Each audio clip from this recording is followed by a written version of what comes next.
Cricket ಎಂಬುದು ನೋಡುವವರಿಗೆ ಕೇವಲ ಆಟ, ಇನ್ನು ಕೆಲವರಿಗೆ ಅದೊಂದು ಕಾಳಹರಣ, ಆದರೆ ಇನ್ನು ಕೆಲವರಿಗೆ ಅದೊಂದು ಅದ್ಭುತ.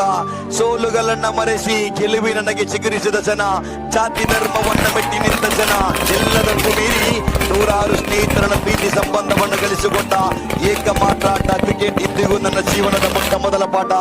ಜಾತಿ, ಮತ, ವರ್ಣ, ಪಂಗಡ ಎಲ್ಲವನ್ನ ಬದಿಗಿಟ್ಟುಕೊಂಡು ಒಂದೇ ತಾಯಿಯ ಮಕ್ಕಳಂತೆ ಪಂದ್ಯವನ್ನ ಸಾಗಿ ಬರ್ತದೆ.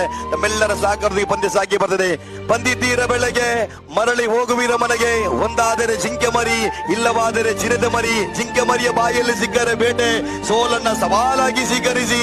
ಸೋಲದೆ ಗೆದ್ದರೆ ಅದು ಮಂದಹಾಸ, ಸೋತು ಗೆದ್ದರೆ ಇತಿಹಾಸ.